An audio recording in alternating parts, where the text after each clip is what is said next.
ओम नमो भगवते वासुदेवाय। ओम नमो भगवते वासुदेवाय। ओम नमो भगवते वासुदेवाय। ओम ज्ञानतिमिरान्धस्य ज्ञानाञ्जनशलाकया चक्षुरुन्मीलितं येन तस्मै श्रीगुरवे नमः। नमो ओम विष्णुपादाय कृष्णप्रेष्ठाय भूतले श्रीमते भक्तिवेदान्त स्वामिनिति नामिने। नमस्ते सारस्वते देवे गौरवाणी प्रचारिणे निर्विशेष शून्यवादी पाश्चात्य देशतारिणे। जय श्री कृष्ण चैतन्य प्रभु नित्यानंद श्री अद्वैत गदाधर श्रीवासादि गौर भक्त वृंद। हरे कृष्ण कृष्ण कृष्ण हरे हरे, हरे राम राम राम हरे हरे। हरे कृष्ण. ഇന്ന് ലെവൽ 1 ക്ലാസ് ഉണ്ടായിരുന്നു 8 മണിക്ക്. അതാണ് ഇന്നത്തെ 9 മണിക്ക് മാറ്റിയത്. നാളെ മുതൽ കുറച്ചുകൂടെ അഡ്ജസ്റ്റ് ചെയ്യാനാണ്. അപ്പോൾ ഒന്നാമത്തെ അധ്യായത്തിൽ നമ്മൾ പാണ്ഡവരും കൗരവരും തമ്മിൽ യുദ്ധം ആരംഭിക്കാൻ പോകുകയാണ്. അതിനിടയിൽ അർജുനന് വിഷാദമുണ്ടാകുന്നു. ഉണ്ടാകാനുള്ള കാരണം എന്താണ്? യുദ്ധം ചെയ്യാതിരിക്കാനുള്ള അർജുനന്റെ 5 കാരണങ്ങൾ. ഹരേ കൃഷ്ണ. ആരാണ് പറയുക ഓരോന്നായിട്ട്? യുദ്ധം ചെയ്യാതിരിക്കാൻ അർജുനൻ 5 കാര്യങ്ങൾ പറയുകയുണ്ടായി. കഴിഞ്ഞ ക്ലാസ്സിൽ നമ്മൾ പഠിച്ചു 5 കാര്യങ്ങൾ. എന്തൊക്കെയാണത്? ആരെങ്കിലും പറയുമോ? ഹരേ കൃഷ്ണ. ഹരേ കൃഷ്ണ. പറയൂ മാതാജി. മൃദുല ഹൃദയത്വം. ഇതിന് നോക്കി പറയരുത്. മൃദുല ഹൃദയത്വം എന്ന് പറഞ്ഞു കഴിഞ്ഞാല് ഹൃദയം എന്താണ്? ആരെയും വേദനിപ്പിക്കരുത്. കാരണം അവിടെ വന്നിരിക്കുന്നവരെല്ലാവരും മരണപ്പെട്ടു പോകുമല്ലോ എന്ന് അവിടെ വന്നിരിക്കുന്നവരോടുള്ള അനുകമ്പ, കരുണ അർജുനന്റെ മനസ്സിലുണ്ടാകുന്നു. രണ്ടാമത്തെ കാര്യം, രണ്ടാമത്തേത് എന്താ റീസൺ പറയുന്നത് അർജുനൻ? ബന്ധുക്കളോട് യുദ്ധം ചെയ്യാൻ. ബന്ധുക്കളോടാണ് യുദ്ധം ചെയ്യുന്നത്. അതുകൊണ്ടാണ് അർജുനന് അനുകമ്പയുണ്ടാകുന്നത്. രണ്ടാമതായിട്ട് അർജുനൻ പറയുന്നത് തന്റെ ബന്ധുമിത്രാദികളെ അവരെ കൊല്ലുന്നത് പാപമാണ്, അവരെ ദുഷ്ടരാണ്. അത് മൂന്നാമത്തേത്. രണ്ടാമത്തേതായിട്ട് അർജുനൻ പറയുന്നത് അവരെല്ലാവരും മരിച്ചു പോകുകയാണെങ്കിൽ താൻ യുദ്ധം ജയിച്ചു കഴിഞ്ഞാൽ തന്റെ ഐശ്വര്യത്തെ പങ്കുവെക്കാനായിട്ട് ആരും ഉണ്ടാകുന്നില്ല. നമ്മൾ അങ്ങനെയാണല്ലോ. നമുക്ക് എന്തെങ്കിലും ഐശ്വര്യം സുഖ സൗകര്യങ്ങൾ വരുമ്പോ എല്ലാവരുമായിട്ട് ചേർന്ന് നമുക്കത് അനുഭവിക്കാനുള്ള ആഗ്രഹം ഉണ്ടാകുന്നു. ആ ബന്ധുമിത്രാദികളോടുള്ള ആസക്തി, നമ്മളുടെ അച്ഛനമ്മമാര്, സഹോദരന്മാര്, കുട്ടികൾ എല്ലാവരും ചേർന്ന് ആ ഐശ്വര്യം പങ്കുവെച്ച് സുഖിക്കണം എന്നുള്ള ആഗ്രഹം ഉണ്ടാകുന്നു. അർജുനനും അതുപോലെ തന്നെ പാണ്ഡവർക്ക് രാജ്യം ഭരിക്കാൻ ലഭിച്ചു കഴിഞ്ഞാൽ, യുദ്ധം ജയിച്ചു കഴിഞ്ഞാൽ അവർക്ക് പിതാമഹ ഭീഷ്മരോടും ദ്രോണരോടും മറ്റുള്ളവരോട് എല്ലാവരോടും ഒപ്പം അത് അനുഭവിക്കണം, അവരും തങ്ങളുടെ സുഖത്തിൽ പങ്കാളികളാകണം എന്നുള്ള ആഗ്രഹം അർജുനനുണ്ടാകുന്നു. പക്ഷെ ഇവരെല്ലാം മരിച്ചു പോയി കഴിഞ്ഞാൽ അത് സാധ്യമാകില്ല. അതുകൊണ്ട് എനിക്ക് രാജ്യവും വേണ്ട, സുഖവും വേണ്ട, ഒന്നും വേണ്ട എന്ന് പറയുന്നു. മൂന്നാമതായിട്ട് പാപമല്ലേ, ഇവരെല്ലാവരും ആക്രമണകാരികളാണെങ്കിലും അവരെ വധിക്കുന്നത്, കാരണം സ്വന്തം ബന്ധുമിത്രാദികളാണ്, അതുകൊണ്ട് അവരെ വധിക്കുന്നത് പാപമാണ് എന്ന് അർജുനന് തോന്നുന്നു. നാലാമത് കുലക്ഷയം, കുടുംബത്തിന്റെ നാശം എന്നാണ് അർജുനൻ വിചാരിക്കുന്നത്. കാരണം കുടുംബത്തിൽ നാഥനില്ലാതായി കഴിഞ്ഞാൽ പിന്നീട് ആ കുടുംബത്തിൽ സംസ്കാരം പറഞ്ഞു കൊടുക്കാൻ, കുട്ടികളെ നേർവഴിക്ക് നയിക്കാൻ, സ്ത്രീകൾക്ക് സംരക്ഷണം കൊടുക്കാൻ ആരുമില്ലാതെയാകുന്നു. അങ്ങനെ ആ കുടുംബത്തിൽ അധർമ്മം വളരും, എല്ലാവരും അധർമ്മികളായിട്ട് മാറും. അങ്ങനെ ആ കുടുംബം നശിച്ചു പോകില്ലേ? ആറാമത്തേത്, അങ്ങനെ തീരുമാനമെടുക്കാൻ പറ്റാത്ത ഒരവസ്ഥയിലേക്ക് അർജുനൻ വരികയാണ്. താൻ ക്ഷത്രിയനാണ്, യുദ്ധം ചെയ്യേണ്ടത് തന്റെ കടമയാണ്, തങ്ങൾക്ക് അവകാശപ്പെട്ട രാജ്യത്തിന് വേണ്ടിയിട്ടാണ് യുദ്ധം ചെയ്യുന്നത് എന്നെല്ലാം ഉണ്ടെങ്കിലും തനിക്ക് അത് ചെയ്യാൻ ഇപ്പോൾ സാധിക്കുന്നില്ല. കാരണം കൈകാലുകൾ വിറയ്ക്കുകയാണ്, ഗാണ്ഡീവം എടുത്ത് പൊക്കാൻ സാധിക്കുന്നില്ല, കണ്ണിൽ നിന്ന് കണ്ണുനീരൊഴുകുന്നു, മനസ്സ് സ്ഥിരമായിട്ട് നിൽക്കുന്നില്ല, ഏകാഗ്രത ലഭിക്കുന്നില്ല. അപ്പോൾ താൻ എന്താണ് ചെയ്യേണ്ടത്?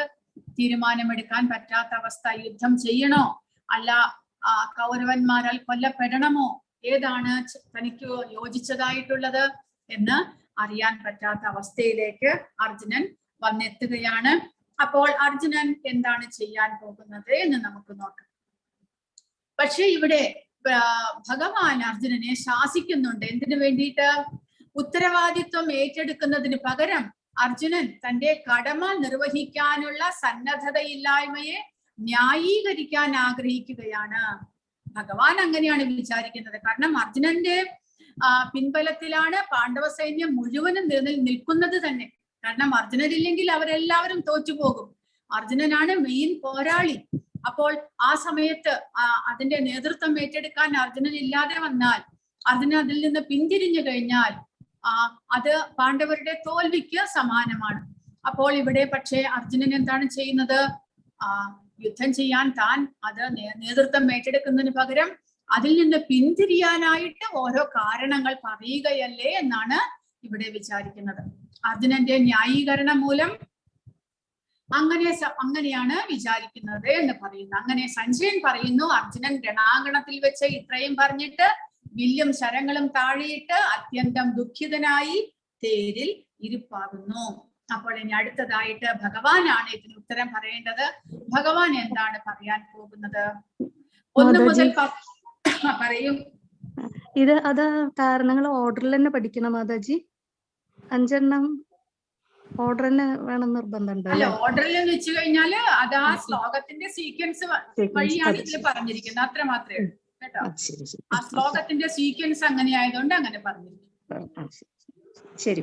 അപ്പോൾ 1 മുതൽ 10 വരെയുള്ള ശ്ലോകങ്ങളിൽ സൈന്യത്തെ നിരീക്ഷിക്കുന്നതിലൂടെ അർജുനന്റെ നിരാശ, അതായത് അർജുനൻ ഇനിയും കൂടുതലായിട്ട് ഭഗവാൻ അർജുനനെ ശാസിക്കുന്നു. ഈ സമയത്ത് ഈ ക്രിട്ടിക്കൽ സിറ്റുവേഷൻ ആണ്, യുദ്ധം തുടങ്ങാൻ പോകുകയാണ്. അതിന്റെ ഇടയ്ക്ക് ഇങ്ങനെ എന്തൊരു കശ്മലമാണ്, എന്തെല്ലാം മനസ്സിൽ മാലിന്യമാണ് വന്നിരിക്കുന്നത് എന്ന് ഭഗവാൻ ചോദിക്കുമ്പോൾ അർജുനൻ കൂടുതൽ കാരണങ്ങൾ പറയുന്നു യുദ്ധം ചെയ്യാതിരിക്കാൻ. അതുകൂടാതെ അർജുനൻ ഭഗവാന് ശരണാഗതനാകുന്നു. അതുമുണ്ട്. കാരണം തനിക്ക് തീരുമാനമെടുക്കാൻ പറ്റുന്നില്ല, എന്റെ ബുദ്ധി പ്രവർത്തിക്കുന്നില്ല, എന്റെ മനസ്സ് ഏകാഗ്രതയ്ക്ക് നിൽക്കുന്നില്ല. അങ്ങനെയെല്ലാമുള്ള അവസ്ഥയിൽ എനിക്ക് എന്താണ് യോജിച്ചത് എന്ന് അങ്ങ് തന്നെ എനിക്ക് പറഞ്ഞു തരണം. അങ്ങനെ അർജുനൻ ഭഗവാന് വിട്ടുകൊടുക്കുകയാണ് ചെയ്യുന്നത്. അപ്പോൾ ഭഗവാൻ 11 മുതൽ 30 വരെയുള്ള ശ്ലോകങ്ങളിൽ ജ്ഞാനയോഗം ഉപദേശിക്കുന്നു. അപ്പോൾ ഈ 2ാമത്തെ അധ്യായത്തിൽ ഭഗവത്ഗീതയുടെ മുഴുവനും അധ്യായത്തിന്റെ ഉള്ളടക്കമുണ്ട് എന്ന് പറയുന്നു. കാരണം ഭഗവത്ഗീത ആദ്യത്തെ 6 അധ്യായങ്ങൾ ജ്ഞാനയോഗം, ആദ്യത്തെ 6 അധ്യായങ്ങൾ കർമ്മയോഗം, നടുവിലത്തെ 6 അധ്യായങ്ങൾ ഭക്തിയോഗം, അവസാനത്തെ 6 അധ്യായങ്ങൾ ജ്ഞാനയോഗം. അങ്ങനെയാണ്.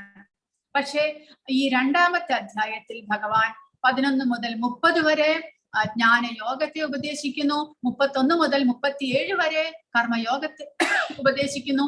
പിന്നീട് 38, 39, 40 മുതൽ 53 വരെയുള്ള ശ്ലോകങ്ങളിൽ ക്രമേണ ഭക്തിയോഗത്തിലേക്ക് കൊണ്ടുവരുന്നുണ്ട്. അപ്പോൾ 2ാമത്തെ അധ്യായത്തിൽ ഈ 3 യോഗങ്ങളുടെയും മിശ്രണം കാണാൻ സാധിക്കും. കാരണം അർജുനന് എല്ലാ യോഗങ്ങളും ഉപദേശിച്ച് തിരിച്ച് യുദ്ധത്തിലേക്ക് കൊണ്ടുവരാനുള്ള പരിശ്രമമാണ് ഭഗവാൻ നടത്തുന്നത്. പിന്നീട് 3ാമത്തെ അധ്യായം മുതൽ കർമ്മയോഗത്തെ മാത്രം 3 മുതൽ 6 വരെയുള്ള അധ്യായങ്ങളിൽ കർമ്മയോഗത്തെ കുറിച്ച് മാത്രം വിശദീകരിച്ച് ഭഗവാൻ പറയുന്നുണ്ട്. അപ്പോൾ ജ്ഞാനം എന്ന് പറഞ്ഞു കഴിഞ്ഞാൽ ജ്ഞാനയോഗത്തിന്റെ ഉപദേശമാണ് 11 മുതൽ 30 വരെയുള്ള ശ്ലോകങ്ങളിൽ.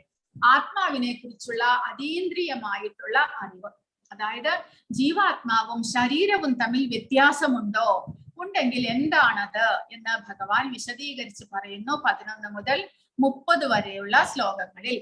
31 മുതൽ 37 വരെ കർമ്മയോഗത്തെ കുറിച്ച്, അതായത് കർമ്മം ചെയ്യുകയും അതിന്റെ ഫലം തനിക്ക് അനുഭവിക്കണമെന്നും ആഗ്രഹമുണ്ടെങ്കിൽ ഇങ്ങനെ കർമ്മം ചെയ്യണം എന്ന് ഭഗവാൻ പറഞ്ഞു തരുന്നു.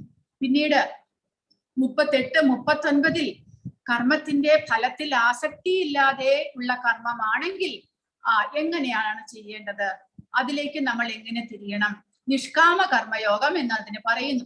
സകാമ കർമ്മമാണ് കർമ്മം ചെയ്യുകയും, അതായത് അർജുനനെ സംബന്ധിച്ചിടത്തോളം യുദ്ധത്തിൽ ജയിക്കണം എന്നുള്ള ആഗ്രഹത്തോടു കൂടി യുദ്ധം ചെയ്യുക, യുദ്ധത്തിൽ ജയിച്ച് ആ രാജ്യം തനിക്ക് ലഭിക്കണം, സുഖസൗകര്യങ്ങൾ അനുഭവിക്കണം എന്നുള്ള ആഗ്രഹത്തോടു കൂടി യുദ്ധം ചെയ്യുക, അതാണ് സകാമ കർമ്മം. നിഷ്കാമ കർമ്മം എന്ന് പറയുമ്പോൾ യുദ്ധം ചെയ്യുന്നത് എന്റെ കർത്തവ്യമാണ്. എനിക്ക് അവകാശപ്പെട്ട രാജ്യത്തിന് വേണ്ടി ധർമ്മയുദ്ധമാണ് ഞാൻ ചെയ്യുന്നത്. അതിൽ പരാജയമായാലും ജയമായാലും അതിന്റെ ഫലം എന്താണ് എന്ന് ഞാൻ നോക്കുന്നില്ല. കർത്തവ്യമായിട്ട് എന്റെ കടമ നിർവഹിക്കുന്നു എന്നുള്ള ചിന്തയാണെങ്കിൽ അതിനെ നിഷ്കാമ കർമ്മം എന്ന് പറയുന്നു. അതായത് ആസക്തിയില്ലാത്ത പ്രവർത്തനം. പിന്നെയോ ഭക്തിയോഗം എന്ന് പറയുമ്പോൾ നിഷ്കാമ കർമ്മയോഗം ചെയ്ത് കർമ്മത്തിന്റെ ഫലത്തെ ഭഗവാന് സമർപ്പിക്കുക. അത് ആത്മജ്ഞാനത്തിലേക്ക് നമ്മളെ നയിക്കുന്നു.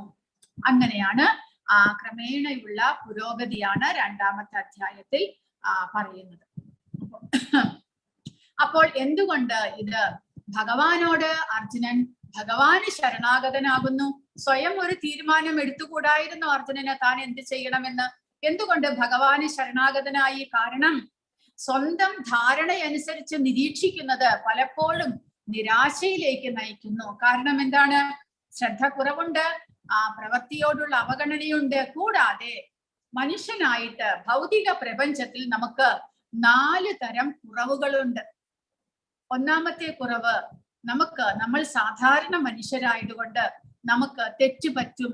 തെറ്റ് ചെയ്യാതെ അല്ലെങ്കിൽ നമ്മുടെ എല്ലാ കർമ്മത്തിലും നമുക്ക് പിഴവ് പറ്റും. ഒന്നും തന്നെ പെർഫെക്റ്റ് ആയിട്ട് കറക്റ്റ് ആയിട്ട് നമുക്ക് ചെയ്യാൻ സാധിക്കില്ല. എന്തെങ്കിലും ഒരു കുറവ് നമ്മൾ ചെയ്യുന്ന ഓരോ പ്രവൃത്തിയിലും ഉണ്ടായിരിക്കും. അത് ഈ ഭൗതിക പ്രപഞ്ചത്തിന്റെ ഒരു നിയമമാണ്. നമുക്ക് ഒരു കാര്യവും പെർഫെക്റ്റ് ആയിട്ട് ചെയ്യാൻ സാധിക്കില്ല. കാരണം ഒന്നാമത്തേത്, നമ്മൾ ജീവാത്മാക്കളാണ്. അതുകൂടാതെ ഭൗതികമായ ശരീരത്തിന്റെ ഉള്ളിലുമാണ്. അതുകൊണ്ട് ശരീരം ചെയ്യുന്ന പ്രവൃത്തി ആയതുകൊണ്ട് ഇതെല്ലാം തന്നെ തെറ്റുപറ്റാൻ സാധ്യതയുണ്ട്. കൂടാതെ രണ്ടാമതായിട്ട് നമ്മൾ നിസ്സംശയം മായാമുക്തനാണ്. അതായത് ഭൗതിക പ്രപഞ്ചത്തിന്റെ കീഴിലാണ്, നിയന്ത്രണത്തിലാണ് നമ്മൾ പ്രവർത്തിക്കുന്നത്. അതുകൊണ്ട് ആ പ്രകൃതിയുടെ വ്യാമോഹത്തിൽ നമ്മൾ മുഴുകിപ്പോകുന്നു. മായയുടെ അറ്റാക്ക് എപ്പോഴും ഉണ്ടാകും. നമ്മൾ ഏതെങ്കിലും ഭൗതിക വിഷയത്തിൽ നമ്മൾ മുഴുകിപ്പോകുന്നു. അതുമൂലം മറ്റുള്ളതെല്ലാം നമ്മൾ മറക്കും. ഇതാണ് ശരി എന്ന് നമ്മൾ വിചാരിക്കും. അതൊരു വ്യാമോഹമാണ്. ആ ശരീരബോധത്തിലായതുകൊണ്ട് നമുക്ക് പറ്റുന്ന അബദ്ധമാണ് ഇതെല്ലാം. പ്രകൃതിയുടെ വ്യാമോഹത്തിന് നമ്മൾ വശംവദരാകുന്നു. പിന്നെയോ മറ്റുള്ളവരെ ചതിക്കാനുള്ള പ്രവണത, തങ്ങളുടെ ഒരു സേഫ് പൊസിഷൻ ആയിട്ട്, തങ്ങൾക്ക് എന്തെങ്കിലും ഗുണമുണ്ടാകാനായിട്ട് നമ്മൾ ചിലപ്പോൾ മറ്റുള്ളവരെ ചതിച്ചു എന്ന് വരും. ആ ചതിക്കാനുള്ള പ്രവണത നമുക്ക് എല്ലാവർക്കും ഉണ്ട്. കൂടാതെ ഇന്ദ്രിയങ്ങൾ അപൂർണങ്ങളാണ്. നമ്മുടെ ഭൗതിക ഇന്ദ്രിയങ്ങൾ കൊണ്ട് നമുക്ക് ഗ്രഹിക്കാവുന്ന അറിവ് അതിന് പരിമിതിയുണ്ട്. കാരണം കണ്ണിന് എന്തെങ്കിലും കാഴ്ച കാണണമെന്നുണ്ടെങ്കിൽ പ്രകാശം വേണം. പ്രകാശമില്ലാതെ കണ്ണിന് ഒന്നും തന്നെ കാണാൻ സാധ്യമല്ല. കണ്ണ് ഒരു ഇന്ദ്രിയമാണ്. ആ ഇന്ദ്രിയങ്ങൾ പരിമിതങ്ങളാണ്. അവയുടെ ഉപയോഗം പരിമിതമാണ് എന്ന് പറയുന്നതിന്റെ ഉദ്ദേശം ഇതാണ്. കണ്ണിന് എന്തെങ്കിലും കാണണം എന്നുണ്ടെങ്കിൽ പ്രകാശമില്ലാതെ സാധ്യമല്ല. ഇരുട്ടത്തൊന്നും തന്നെ കാണാൻ നമ്മുടെ കണ്ണിന് സാധ്യമല്ല. ഇതിലും കൂടുതൽ നമ്മുടെ ഇന്ദ്രിയങ്ങളെക്കാൾ ശക്തി കൂടുതലാണ് മൃഗങ്ങൾക്കുള്ള ഇന്ദ്രിയങ്ങൾ. അവയ്ക്ക് എത്രയ്ക്ക് ഇരുട്ടാണെങ്കിലും കാണാനും ഘ്രാണശക്തിയും കേൾവി ശക്തിയും എല്ലാം തന്നെ മൃഗങ്ങൾക്ക് കൂടുതലുണ്ട്. പക്ഷെ മനുഷ്യന് പിന്നെയും കുറവാണുള്ളത്. അതുപോലെ എല്ലാ ഇന്ദ്രിയങ്ങൾക്കും പരിമിതിയുണ്ട്. അപ്പോൾ ഈ അപൂർണമായിട്ടുള്ള ഇന്ദ്രിയങ്ങൾ വെച്ച്, ഇതുപോലെയുള്ള ന്യൂനതകൾ വെച്ചുകൊണ്ട് നമുക്ക് തന്നെത്താനെ നമ്മുടെ ഏതെങ്കിലും ഒരു പ്രോബ്ലത്തിന്, ഏതെങ്കിലും ഒരു പ്രശ്നങ്ങൾക്ക് ഉത്തരം കണ്ടുപിടിക്കാൻ സാധ്യമേ അല്ല. കാരണം നമ്മൾ പൂർണ്ണമായിട്ടും ഭൗതിക പ്രകൃതിയുടെ നിയന്ത്രണത്തിൽ ഉള്ളത് കൊണ്ട് നമ്മുടെ തീരുമാനം മിക്കപ്പോഴും തെറ്റായിട്ട് തന്നെ വരുന്നു. അതുകൊണ്ട് ഇവിടെ അർജുനൻ എന്താണ് ചെയ്യുന്നത്? ഭഗവാന് ശരണാഗതനാകുന്നു. ഭഗവാനോട് അഭിപ്രായം ചോദിക്കുകയാണ്. ഞാൻ എന്താണ് ചെയ്യേണ്ടത്? അതാണ് ശരിയായിട്ടുള്ള തീരുമാനം എന്ന് പറയുന്നു. കാരണം ഭൗതികമായിട്ടുള്ള പ്രശ്നങ്ങൾക്ക് ഭൗതികമായ ഉത്തരങ്ങൾ തന്നെ എപ്പോഴും ശരിയാകണമെന്നില്ല, എപ്പോഴും ശരിയാകില്ല. കാരണം ഭൗതിക പ്രശ്നങ്ങൾക്ക് കാരണം നമ്മുടെ ഉള്ളിലുള്ള ആത്മീയതയുടെ കുറവാണ്. ആത്മീയമായിട്ടുള്ള ദൃഷ്ടിയോടുകൂടി നമ്മൾ എല്ലാത്തിനെയും കാണുകയാണെങ്കിൽ നമുക്ക് എല്ലാ പ്രോബ്ലവും നിസ്സാരമായിട്ട് തോന്നും. കാരണം എല്ലാത്തിനും ഉത്തരം ലഭിക്കും. അത് നമ്മൾ ക്രമേണ ഓരോ അധ്യായത്തിലേക്കും വരുമ്പോൾ നമുക്കത് മനസ്സിലാക്കാൻ സാധിക്കും. കാരണം ഭൗതിക പ്രശ്നങ്ങൾക്ക് എല്ലാത്തിനും കാരണം അതിന്റെ പുറകിൽ നമ്മുടെ ജീവിതം ഭൗതികമായതുകൊണ്ടാണ്. ആത്മീയമായിട്ടുള്ള ഒരു ജീവിതം നയിക്കുകയാണെങ്കിൽ, കാരണം നമ്മൾ ഈ ശരീരമല്ല, ജീവാത്മാവാണ്. ജീവാത്മാവിന്റെ കടമ ഭഗവാനെ സേവിക്കുകയാണ് എന്ന് മനസ്സിലാക്കിക്കൊണ്ട് ഭഗവാന്റെ സേവനത്തിലൂടെയുള്ള ഒരു ജീവിതം നമ്മൾ നയിക്കുകയാണെങ്കിൽ നമ്മുടെ ഭൗതികമായ പ്രശ്നങ്ങൾക്കെല്ലാം തന്നെ വളരെ വേഗം പരിഹാരം ഉണ്ടാകുന്നു. കാരണം മുൻ ജന്മങ്ങളിലെ കർമ്മഫലമാണ് നമ്മുടെ ജീവിതത്തെ വളരെയധികം ദുഷ്കരമാക്കുന്നത്. അപ്പോൾ അതിനെ ഇല്ലാതാക്കാൻ ആത്മീയമായ പരിഹാരമാണ് വേണ്ടത്. അപ്പോൾ അർജുനനെ പോലെ നമ്മളും ഭഗവാന്റെ ഉപദേശത്തെ അനുസരിച്ച് ജീവിക്കാനായിട്ട് പരിശ്രമിക്കണം. അതിനു വേണ്ടിയിട്ട് 2-ാമത്തെ അധ്യായത്തിൽ ഭഗവാൻ ഭഗവത്ഗീതയുടെ ഉപദേശം ആരംഭിക്കുകയാണ്. അപ്പോൾ 7-ാമത്തെ ശ്ലോകമാണ് ഇവിടെ കൊടുത്തിരിക്കുന്നത്. അതുവരെ നമുക്ക് വായിച്ചിട്ട് പോകാം. സഞ്ജയ ഉവാച തം തഥാ കൃപയാ വിഷ്ടമശ്രുപൂർണാകുലേക്ഷണം വിഷീദന്തമിതം വാക്യം ഉവാച മധുസൂദനഃ. അങ്ങനെ കരുണാർദ്രനായി അശ്രുക്കൾ നിറഞ്ഞ കണ്ണുകളോടെ നിൽക്കുന്നവനായ അർജുനനെ കണ്ടിട്ട് മധുസൂദനൻ പറയുന്നു. അപ്പോൾ ഇവിടെ പ്രഭുപാദ പറയുന്നത്, ഇങ്ങനെ ഭൗതികമായിട്ട് അർജുനൻ അവിടെ നിൽക്കുന്നവരെല്ലാവരും തന്റെ സ്വന്തക്കാരായതുകൊണ്ട് അവരോടുള്ള മമതാ ബന്ധം കൊണ്ടാണ് ഇങ്ങനെ അർജുനന് വിഷാദം വരുന്നത്.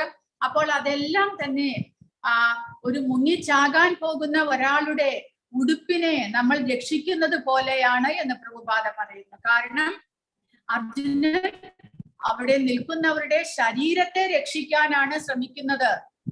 ആ ശരീരം മാത്രമല്ലേ മരിക്കുന്നുള്ളൂ, ഉള്ളിലുള്ള ആത്മാവിന് മരണമില്ല. അപ്പോൾ ആ ശരീരത്തെ രക്ഷിക്കാൻ മാത്രമാണ് അർജുനന്റെ ശ്രമം. അതിനുള്ളിലുള്ള ആത്മാവിനെ കുറിച്ചുള്ള അന്വേഷണം അർജുനൻ നടത്തുന്നില്ല. അതുകൊണ്ടാണ് അർജുനന് ഇങ്ങനെയൊരു സങ്കടം ഉണ്ടാകുന്നത് എന്നാണ് പ്രഭുപാദ ഇവിടെ പറയുന്നത്. മുങ്ങിച്ചാകാൻ പോകുന്ന ഒരാളുടെ ഉടുപ്പിനോട് കരുണ കാട്ടുന്നത് ബുദ്ധിശൂന്യതയാണ്. അജ്ഞാനമാകുന്ന കടലിൽ വീണ ഒരു മനുഷ്യന്റെ ഭൗതിക ശരീരത്തെ രക്ഷിച്ചു എന്നത് കൊണ്ട് മാത്രം അയാൾ രക്ഷപ്പെടുന്നില്ല. അപ്പോൾ അജ്ഞാനമാകുന്ന കടൽ, അതായത് നമ്മൾ ശരിയായിട്ടുള്ള ജ്ഞാനത്തിലല്ല, ജീവാത്മാവിനെ കുറിച്ച് നമുക്ക് ഒന്നും തന്നെ അറിഞ്ഞുകൂടാ. നമ്മുടെ ഒരു അഡ്രസ് പറയുന്നത് ഈ ശരീരത്തോടനുബന്ധിച്ചാണ്. പക്ഷെ നമ്മൾ ശരീരമല്ല ആത്മാവാണ് എന്നുള്ള ജ്ഞാനം നമ്മിൽ ഇല്ലാത്തത് കൊണ്ടാണത്. ശരീരത്തെ നമ്മൾ സംരക്ഷിക്കാനായിട്ട് പുറപ്പെടുന്നു, അത് അജ്ഞാനം കൊണ്ടാണ്. അപ്പോൾ ആധ്യാത്മിക ജ്ഞാനം കരസ്ഥമാക്കുന്നതിന്റെ ആവശ്യകതയാണ് നമ്മൾ ഇനി മനസ്സിലാക്കേണ്ടത്. ശ്രീ ഭഗവാൻ ഉവാച കുതസ്ത്വാ കഷ്മലമിദം വിഷമേ സമുപസ്ഥിതം അനാദ്യജുഷ്ടമസ്വർഗ്യം അകീർത്തികരം അർജുന. ഭഗവാൻ പറയുന്നു, നിനക്ക് എവിടുന്നാണ് ഈ മാലിന്യം വന്നുപെട്ടത്? ജീവിതത്തിന്റെ മൂല്യം എന്ത് എന്ന് അറിയുന്ന ഒരാൾക്ക് ഇതൊട്ടും യോജിച്ചതല്ല. ഉപരിലോകത്തിലേക്കല്ല, അകീർത്തിയിലേക്കാണ് ഇത് നിന്നെ നയിക്കുക. അതായത് ഭഗവാൻ പറയുന്നു, ആധ്യാത്മികമായ കാര്യങ്ങളെ കുറിച്ച് അന്വേഷിച്ച് ജീവിതത്തിന്റെ ലക്ഷ്യം എന്താണ് എന്ന് അന്വേഷിക്കുന്ന ഒരാൾക്ക് ഒട്ടും യോജിച്ചതല്ല നിന്റെ ഈ പ്രവൃത്തി. അതായത് ആര്യന്മാർ എന്ന് പറയുന്ന ഈ ഭാരതത്തിൽ മുൻപ് ജീവിച്ചിരുന്നവരെയെല്ലാം ആര്യന്മാർ എന്ന് വിളിക്കുന്നു. കാരണം ആര്യന്മാർ ആത്മീയതയെ കുറിച്ച് മനസ്സിലാക്കി ആത്മീയ ജീവിതത്തിന് പ്രാധാന്യം കൊടുത്തിരുന്നവരാണ്.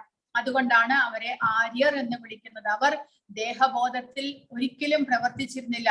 ശരീരമല്ല പ്രാധാന്യം അവർക്ക്, അകത്തുള്ള ആത്മാവിന് വേണ്ടിയിട്ട്, ആ ആത്മാവിന്റെ പരിശുദ്ധതയ്ക്ക് വേണ്ടിയിട്ട് പരിശ്രമിച്ചു കൊണ്ടിരുന്നവരായിരുന്നു. ഭഗവാന് പ്രാധാന്യം കൊടുത്തുള്ള ഒരു ജീവിതമായിരുന്നു അവരുടേത്. അതുകൊണ്ട് അവരെ ആര്യൻ എന്ന് വിളിക്കുന്നു. അതായത് ആത്മീയ ജ്ഞാനം, അതിനെക്കുറിച്ചുള്ള അറിവുള്ളവരായിരുന്നു. അപ്പോൾ അർജുനന്റെ ഇപ്പോഴത്തെ ചിന്ത ഭൗതികതയിൽ മുഴുകിയിരിക്കുന്ന ചിന്തയാണ്. അത് നിന്നെ അകീർത്തിയിലേക്ക് നയിക്കും എന്നാണ് ഭഗവാൻ പറയുന്നത്. പക്ഷേ അർജുനന്റെ സംശയം തീരുന്നില്ല. അർജുനൻ പറയുന്നു, അർജുന ഉവാച കഥം ഭീഷ്മമഹം സംഖ്യേ ദ്രോണം ച മധുസൂദന ഇഷുഭിഃ പ്രതിയോത്സ്യാമി പൂജാർഹാരിസൂദന.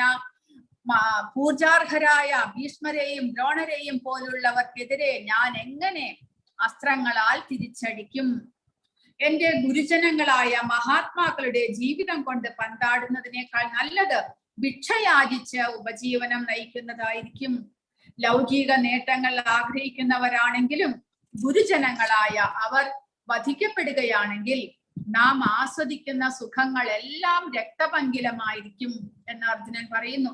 അതുകൊണ്ട് അർജുനന് സംശയം, തീരുമാനമെടുക്കാൻ പറ്റുന്നില്ല. അവരെ ജയിക്കുന്നതോ അവരാൽ തോൽപ്പിക്കപ്പെടുന്നതോ ഏതാണ് നല്ലത് എന്ന് നമുക്ക് അറിഞ്ഞുകൂടാ. ധൃതരാഷ്ട്രപുത്രന്മാരെ കൊന്നിട്ട് നാം ജീവിച്ചിരുന്നിട്ട് എന്ത് കാര്യം? എങ്കിലും അവർ ഇപ്പോൾ യുദ്ധത്തിനായി നമ്മുടെ മുൻപാകെ നിൽക്കുന്നു. ഈ അവസ്ഥയിൽ എന്താണ് ചെയ്യേണ്ടത്? അവരെ വധിക്കണമോ, യുദ്ധം ചെയ്യണമോ, അല്ല അവരാൽ കൊല്ലപ്പെടണമോ? ഏതാണ് നമുക്ക് വേണ്ടത്? ഏതാണ് ശ്രേയസ്കരമായിട്ടുള്ളത്? ഏതാണ് നല്ല വഴി എന്ന് അർജുനന് തീരുമാനിക്കാൻ സാധിക്കുന്നില്ല. അതുകൊണ്ട് അർജുനൻ എന്ത് ചെയ്യുന്നു? കാർപണ്യ ദോഷോപഹത സ്വഭാവഃ പൃച്ഛാമി ത്വാം ധർമ്മസമ്മൂഢചേതാഃ യസ്യേയഹസ്യ നിശ്ചിതം ബ്രൂഹി തന്മേ ശിഷ്യസ്തേഹം ശാധിമാം ത്വാം പ്രപന്നം. അർജുനൻ പറയുന്നു, ദൗർബല്യം കൊണ്ട് ആത്മനിയന്ത്രണം നഷ്ടപ്പെട്ട എനിക്ക് കൃത്യനിർവഹണത്തെ പറ്റി വ്യക്തമാകുന്നില്ല. ഈ അവസ്ഥയിൽ എനിക്ക് എന്താണ് യോജിച്ചത് എന്ന് പറഞ്ഞു തരണം. ഞാൻ അങ്ങയെ ശരണം പ്രാപിച്ച ശിഷ്യനാണ്, ദയവായി ഉപദേശം തന്നാലും.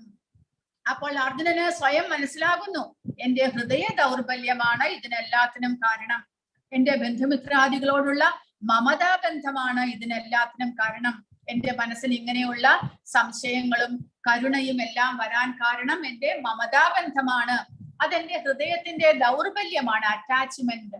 എന്റെ പിതാമഹനോട്, ഗുരുജനങ്ങളോട്, സഹോദരന്മാരോട്, അവരുടെ പുത്രന്മാരോട് എല്ലാമുള്ള അറ്റാച്ച്മെന്റ്, ആസക്തി, മമതാബന്ധം, ഇതാണ് കാരണം എന്ന് അർജുനന് മനസ്സിലായി.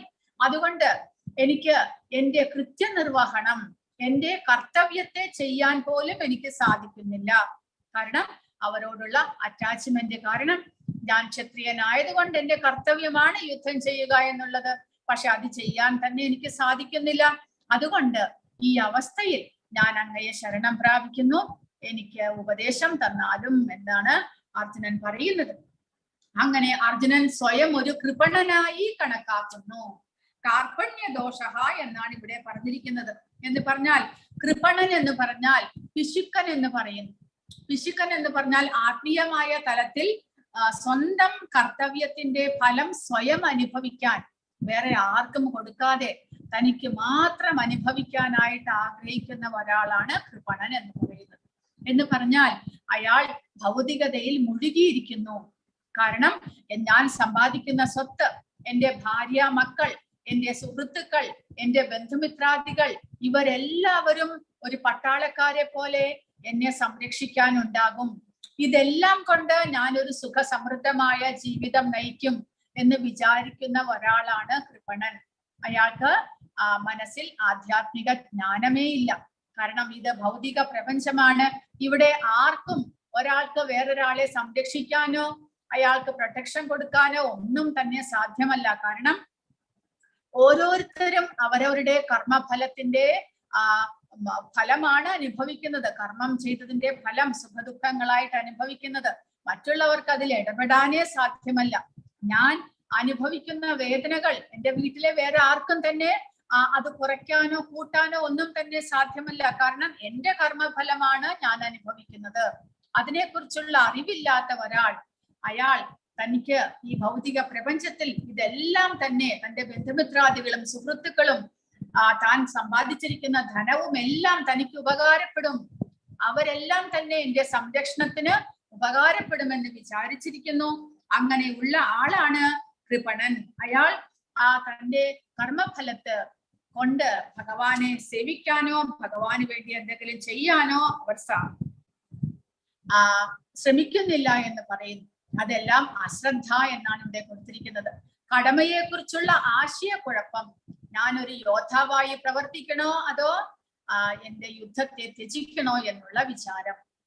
ഈ സമയം വരെ അദ്ദേഹം പല പരിഹാരങ്ങളും നൽകി, അതായത് യുദ്ധം ഒഴിവാക്കാനായിട്ട് പല കാരണങ്ങളും നൽകി. പക്ഷേ ഇതെല്ലാം തന്നെ അർജുനന്റെ ബുദ്ധിയുടെ വികലമായിട്ടുള്ള ചിന്താഗതിയായിരുന്നു എന്ന് പറയുന്നു. അങ്ങനെ തനിക്ക് ശ്രേഷ്ഠമായിട്ടുള്ളത് എന്താണോ, അതായത് ഏത് പ്രവൃത്തി ചെയ്താൽ തനിക്ക് അകീർത്തി വരാതെ ആത്മാവിന് ശ്രേഷ്ഠമായിട്ടുള്ള പ്രവൃത്തിയായിട്ട് മാറും, അതാണ് ചെയ്യാനായിട്ട് അർജുനൻ ആഗ്രഹിക്കുന്നത്.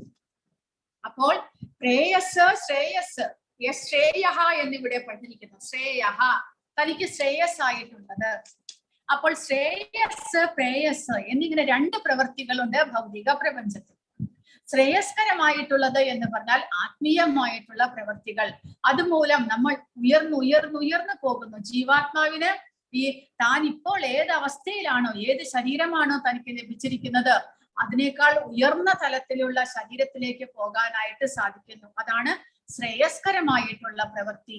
ആത്മീയമായിട്ടുള്ള പ്രവൃത്തികൾ ചെയ്താൽ അത് നമ്മളെ ഉയർന്ന തലത്തിലേക്ക് കൊണ്ടുപോകുന്നു.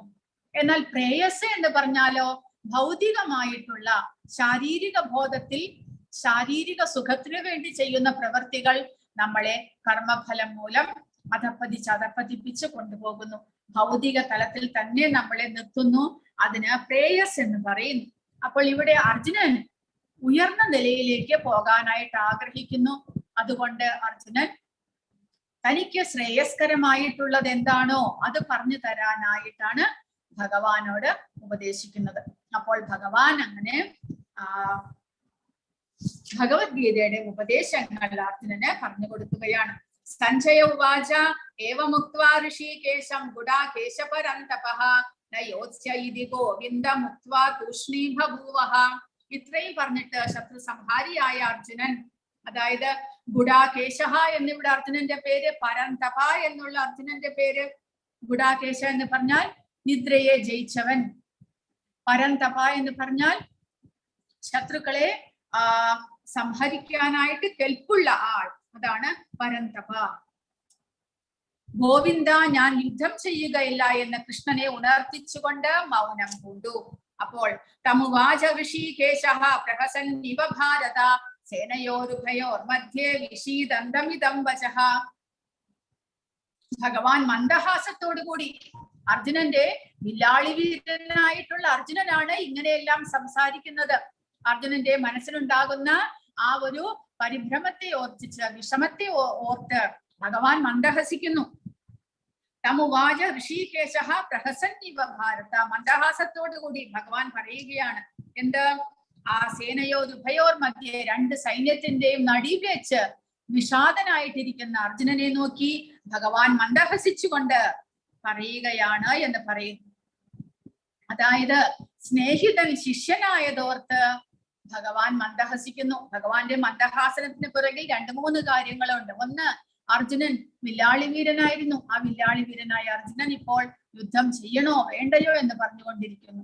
രണ്ടാമതായിട്ട് അർജുനനും ഭഗവാനും സുഹൃത്തുക്കളായിരുന്നു. ഇപ്പോൾ ആ അർജുനൻ തന്റെ ശിഷ്യത്വം സ്വീകരിച്ചിരിക്കുന്നു, തന്നെ ഗുരുവായി സ്വീകരിച്ചിരിക്കുന്നു. അതും വിചാരിച്ചിട്ട് അർജുനൻ ഭഗവാന് മന്ദഹാസം വരികയാണ്. ശ്രീ ഭഗവാൻ ഉവാച അശോച്യാനന്വശോചസ്ത്വം പ്രജ്ഞാവാദാംശ ഭാഷസേ ഗദാസൂന ഗദാസൂംശ നാനുശോചന്തി പണ്ഡിതാഹ. നീ ബുദ്ധിമാന്മാരെ പോലെ സംസാരിക്കുന്നുവെങ്കിലും ആവശ്യമില്ലാത്തവയെ ചൊല്ലി ദുഃഖിക്കുകയും ചെയ്യുന്നു. ബുദ്ധിമാന്മാർ ജീവിക്കുന്നവരെയാകട്ടെ മരിച്ചവരെ ചൊല്ലിയാകട്ടെ വിലപിക്കാറില്ല. അപ്പോൾ അതിന്റെ അർത്ഥം എന്താണ്? അതായത് ബുദ്ധിമാന്മാർ ജീവിച്ചിരിക്കുന്നവരെ ചൊല്ലിയാകട്ടെ മരിച്ചവരെ ചൊല്ലിയാകട്ടെ വിലപിക്കുന്നില്ല. അതായത് ജീവിക്കുന്നതും മരിക്കുന്നതും ശരീരം മാത്രമാണ്. ശരീരമാണ് ജനിക്കുന്നത്, ശരീരമാണ് മരിക്കുന്നത്. ആത്മാവിന് മരണമില്ല എന്ന് ഭഗവാൻ പറയുന്നു. അപ്പോൾ ബുദ്ധിമാനായ ഒരാൾ, ശരീരം ഓൾറെഡി ജഡവസ്തുവാണ്. ഭൗതിക പ്രകൃതിയിലെ ഘടകങ്ങളെ കൊണ്ട് ഉണ്ടാക്കിയിട്ടുള്ള ഒരു ജഡവസ്തുവാണ് ശരീരം. ശരീരമാണ് ജനിക്കുന്നതും ശരീരമാണ് മരിക്കുന്നതും. പക്ഷേ ആ ശരീരത്തിനുള്ളിൽ ആ ജീവാത്മാവ് പ്രവേശിക്കുന്നത് കൊണ്ടാണ് ശരീരത്തിന് ജീവൻ ലഭിക്കുന്നത്. അപ്പോൾ അതറിയാവുന്ന ബുദ്ധിമാന്മാർ ശരീരത്തിന്റെ ജനനത്തെക്കുറിച്ചും മരണത്തെക്കുറിച്ചും ഓർത്ത് വിലപിക്കുന്നില്ല എന്നാണ് ഭഗവാൻ പറയുന്നത്. ദേഹം എന്താണ് എന്നും ആത്മാവ് എന്താണ് എന്നും ഗ്രഹിച്ചിട്ടുള്ളവരാരും ജീവിക്കുന്നതോ മരിച്ചതോ ആയ ശരീരത്തെ കുറിച്ച് ഓർത്ത് വ്യസനിക്കാറില്ല എന്ന് പറയുന്നു. അറിവ് എന്നാൽ, അതായത് ജ്ഞാനം എന്ന് പറഞ്ഞു കഴിഞ്ഞാൽ പദാർത്ഥത്തിനെയും ജീവാത്മാവിനെയും രണ്ടിന്റെയും നിയന്താവായ പരമപുരുഷനെയും കുറിച്ചുള്ള ജ്ഞാനമാണ്. അപ്പോൾ ഭഗവാൻ ഉപദേശിക്കുന്ന ഈ ജ്ഞാനം എന്നുള്ളത് പദാർത്ഥം, പദാർത്ഥം എന്ന് പറഞ്ഞാൽ പദാർത്ഥത്തെ കൊണ്ട് ഉണ്ടാക്കിയിട്ടുള്ള ഈ ശരീരം, ഭൗതിക പ്രകൃതിയുടെ ഘടകങ്ങളെ കൊണ്ട് പഞ്ചഭൂതങ്ങളാൽ നിർമ്മിച്ചിരിക്കുന്ന ഈ ശരീരത്തെ പദാർത്ഥം എന്ന് പറയുന്നു. അതിനുള്ളിൽ വസിക്കുന്ന ജീവാത്മാവിനെ കുറിച്ച്, ആ ജീവാത്മാവിന്റെ സുഹൃത്തായിട്ടുള്ള യജമാനനായിട്ടുള്ള പരമാത്മാവിനെ കുറിച്ചുള്ള അറിവാണ് ജ്ഞാനം എന്ന് പറയുന്നത്. അപ്പോൾ ആ ജ്ഞാനയോഗമാണ്, ആ ജ്ഞാനത്തിലൂടെ നമുക്ക് എങ്ങനെ ഭഗവാനുമായിട്ട് ബന്ധപ്പെടാം എന്നുള്ളതാണ് ഭഗവാൻ ഇനി പറയാൻ പോകുന്നത്. നത്വേവാഹം ജാതു നാസം നത്വം നേമേ ജനാധിപാഹ ന ചൈവ ന ഭവിഷ്യാമഹ സർവേ വയമതഃ പരം. ഞാൻ ഇല്ലാതിരുന്ന ഒരു കാലം ഉണ്ടായിട്ടേ ഇല്ല, അതുപോലെ നീയും ഈ കാണുന്ന രാജാക്കന്മാരും എല്ലാം എന്നും ഉണ്ടായിരുന്നു, ഒരിക്കലും നാം ആരും ഇല്ലാതാവുകയുമില്ല എന്നാണ് ഭഗവാൻ പറയുന്നത്. അതായത് ഭഗവാനും മറ്റുള്ള ജീവാത്മാക്കളും, ഭഗവാൻ ആത്മീയമായിട്ട് എല്ലാവരെയും കാണുന്നു. ശരീരമല്ല, ശരീരം ജനിക്കുകയും മരിക്കുകയും ചെയ്യുന്നു, പക്ഷെ അതിനുള്ളിലുള്ള ആത്മാവിന് ഒരിക്കലും കേട് സംഭവിക്കുന്നില്ല, അതൊരിക്കലും മരിക്കുന്നുമില്ല, ജനിക്കുന്നുമില്ല. അതുകൊണ്ട് ഭഗവാൻ പറയുന്നു, ഈ കുരുക്ഷേത്ര യുദ്ധക്കളത്തിൽ നിൽക്കുന്ന എല്ലാവരും അനാദികാലം മുതൽക്കേ ഉണ്ട്, ഞാനുമുണ്ട്, നീയും ഉണ്ടായിരുന്നു, ആർക്കും നാശം സംഭവിച്ചിട്ടില്ല, ഇനി ആരും, ഇനി ഭാവിയിലും ആർക്കും നാശം സംഭവിക്കില്ല. അങ്ങനെയുള്ളത് എന്താണ്? ശരീരമല്ല, ശരീരം അവരുടേത് ഇപ്പോൾ പുതുതായിട്ട് ഉണ്ടായിരിക്കുന്നതാണ്. അപ്പോൾ നാശമില്ലാത്തത് ആത്മാവാണ് എന്ന് ഭഗവാൻ പറയുന്നു. അപ്പോൾ അങ്ങനെയുള്ള ഭഗവാന് മാത്രം ഇത് ശരിയായ വിധത്തിൽ കാണാൻ സാധിക്കുന്നു. കാരണം ഭഗവാൻ നിത്യോ നിത്യാനാം ചേതനശ്ചേതനാനാം ഏകോ ബഹൂനാം യോ വിധദാതി കാമാൻ. അതായത് സർവേശ്വരനായിട്ടുള്ള ഭഗവാൻ എണ്ണമറ്റ ജീവാത്മാക്കളെ അവരവരുടെ കർമ്മങ്ങൾക്കും അവ ഉളവാക്കുന്ന പ്രതികരണങ്ങൾക്കും അനുയോജ്യങ്ങളായ വ്യത്യസ്ത പരിതസ്ഥിതികളിൽ പുലർത്തിപ്പോരുന്നു. നിത്യോ നിത്യാനാം ചേതനശ്ചേതനാനാം ഏകോ ബഹൂനാം യോ വിധദാതി കാമാൻ. ഏകനായിട്ടുള്ള ഭഗവാൻ ബഹൂനാം ഒരുപാടുള്ള നമ്മൾ ജീവാത്മാക്കളെ, നമ്മളെല്ലാം ഏതേതോ പരിതസ്ഥിതികളിലാണ് വസിക്കുന്നത്. ആ ഓരോ പരിതസ്ഥിതിയിലുമുള്ള ഓരോ ജീവാത്മാക്കളെയും ആ ഭഗവാനാണ് പുലർത്തിപ്പോരുന്നത്. അതുകൊണ്ട് ആ ഭഗവാന് നമ്മളെല്ലാവരെ കുറിച്ചുമുള്ള എല്ലാ വിവരവും ഉണ്ട് എന്നാണ് പറയുന്നത്. അങ്ങനെയുള്ള പരമപുരുഷനെ നമ്മൾ മനസ്സിലാക്കേണ്ടതാണ് എന്നാണ് പറയുന്നത്. അതാണ് ശരിയായിട്ടുള്ള ജ്ഞാനം എന്ന് പറയുന്നത്. അർജുനനും യുദ്ധരംഗത്തുള്ള മറ്റനേകം രാജാക്കന്മാരും താൻ തന്നെയും ശാശ്വതരായ ജീവ വ്യക്തികളാണെന്നും അസംഖ്യം ജീവാത്മാക്കളെ അവരവരുടെ ബദ്ധാവസ്ഥയിലും മുക്താവസ്ഥയിലും താൻ എന്നും സംരക്ഷിച്ചു പോരുന്നു എന്നും ഭഗവാൻ സ്പഷ്ടമായിട്ട് ഇവിടെ പറയുകയാണ്. അങ്ങനെയാണെങ്കിൽ ആത്മാവിന് എന്താണ് സംഭവിക്കുന്നത്? അതാണ് അടുത്ത ശ്ലോകത്തിൽ ഭഗവാൻ പറയുന്നത്. കാരണം ജീവാത്മാവ് എന്നെന്നും നിലനിൽക്കുന്നതാണ്, ഞാനും നീയും എക്കാലത്തും ഉണ്ടായിരുന്നു എന്ന് പറയുകയാണെങ്കിൽ ആത്മാവ് എങ്ങനെ പല പല ശരീരങ്ങളിലേക്ക് മാറ്റപ്പെടുന്നു? ദേഹിനോസ്മിൻ യഥാ ദേഹേ കൗമാരം യൗവനം ജരാ തഥാ ദേഹാന്തര പ്രാപ്തിർ ധീരസ്തത്രാന മുഹ്യതി. ശരീരസ്ഥനായ ആത്മാവ് ബാല്യത്തിൽ നിന്ന് യൗവനത്തിലേക്കും പിന്നെ വാർദ്ധക്യത്തിലേക്കും കടക്കുന്നത് പോലെ മരണശേഷം മറ്റൊരു ശരീരത്തിലേക്ക് പ്രവേശിക്കുന്നു. സമചിത്തനായ ഒരാൾക്ക് ഈ പരിണാമത്തെ പറ്റി സംഭ്രമം ഉണ്ടാവില്ല. അപ്പോൾ ആത്മാവ് ശരീരത്തിലേക്ക് പ്രവേശിക്കുന്നു, അതോടുകൂടി ശരീരം ജന്മമെടുക്കുന്നു. ജന്മമെടുത്തു കഴിഞ്ഞാൽ പിന്നീട് ആ ശരീരം ക്രമേണ ആത്മാവിന്റെ സാന്നിധ്യം ഉള്ളത് കൊണ്ട് വളർന്ന് വളർന്നു വരുന്നു. അങ്ങനെ ശരീരം ബാല്യത്തിൽ നിന്ന് യൗവനത്തിലേക്ക്, പിന്നെ വാർദ്ധക്യത്തിലേക്ക്, പിന്നെ ജരാനരകൾ ബാധിച്ച് പിന്നീട് ശരീരം ഇല്ലാതാകുന്നു. കാരണം എന്താണ്? ആത്മാവ് ആ ശരീരം വിട്ട് വേറൊന്നിലേക്ക് പ്രവേശിക്കുന്നു. അതുകൊണ്ട് ആ ശരീരം മരണപ്പെട്ടു പോകുന്നു. അപ്പോൾ ഇതിനെക്കുറിച്ച് ശരിയായ അറിവുള്ള ഒരാൾക്ക് സംഭ്രമം ഉണ്ടാകുന്നില്ല എന്നാണ് ഭഗവാൻ പറയുന്നത്. ഓരോ ജീവസത്തെയും ഓരോ വ്യക്തിഗത ജീവാത്മാവാകയാൽ നിമിഷം തോറും ശരീരം രൂപാന്തരപ്പെട്ടുകൊണ്ടിരിക്കുന്നു. ചിലപ്പോൾ കുട്ടിയായി, യുവാവായി, വൃദ്ധനായിട്ട് കാണപ്പെടുന്നു. ശരീരത്തിനാണ് മാറ്റങ്ങൾ വരുന്നത് എന്ന് മനസ്സിലാക്കണം. ശരീരമാണ് ജനിക്കുന്നതും ബാല്യാവസ്ഥയെ മാറുന്നതും പിന്നീട് യൗവനാവസ്ഥയെ പ്രാപിക്കുന്നതും പിന്നീട് വാർദ്ധക്യത്തെ പ്രാപിക്കുന്നതും എല്ലാം ശരീരമാണ്. പക്ഷേ ഈ ശരീരത്തെ അറിയുന്ന ഞാൻ, ഈ ശരീരത്തിനുണ്ടാകുന്ന മാറ്റങ്ങളെ കുറിച്ച് ഞാൻ അറിയുന്നുണ്ട്. കാരണം ഞാൻ ബാല്യാവസ്ഥയിൽ എങ്ങനെയായിരുന്നു എന്ന് ചെറിയ ഒരു രൂപം എനിക്കുണ്ട്. യൗവനാവസ്ഥയിൽ എങ്ങനെയായിരുന്നു എന്നുള്ള നല്ല അറിവ് എനിക്കുണ്ട്. ഇപ്പോൾ വാർദ്ധക്യത്തിലേക്ക് കടക്കുമ്പോൾ എനിക്കുണ്ടാകുന്ന, എന്റെ ശരീരത്തിനുണ്ടാകുന്ന മാറ്റങ്ങളെ പറ്റി ഞാൻ അറിയുന്നു.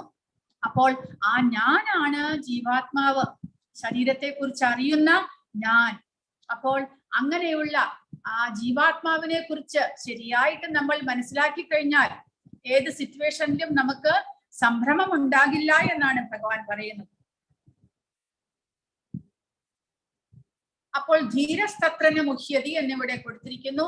ധീരൻ എന്ന് പറഞ്ഞു കഴിഞ്ഞാൽ എന്താണ്? പ്രഭുപാദ പറയുന്നത് ജീവാത്മാവ്, പരമാത്മാവ്, ഭൗതിക പ്രകൃതി, ആത്മീയ പ്രകൃതി എന്നിവയുടെ വ്യവസ്ഥയെ കുറിച്ച് പൂർണ്ണമായ അറിവ് നേടിയ വ്യക്തിയെ ധീരൻ അഥവാ സമചിത്തതയുള്ള ആൾ എന്ന് പറയാം എന്നാണ് ഭഗവാൻ പറയുന്നത്. മാത്രാസ്പർശാസ്തു കൗന്തേയ ശീതോഷ്ണ സുഖ ദുഃഖദാഹ ആഗമാപായിനോ നിത്യാസ്താംസ ദീക്ഷസ്വ ഭാരത. ക്ഷണികങ്ങളായ സുഖ ദുഃഖങ്ങളുടെ വരവും പോക്കും മഞ്ഞുകാലത്തിന്റെയും വേനൽക്കാലത്തിന്റെയും ഗതിവിഗതികൾ പോലെയാണ്.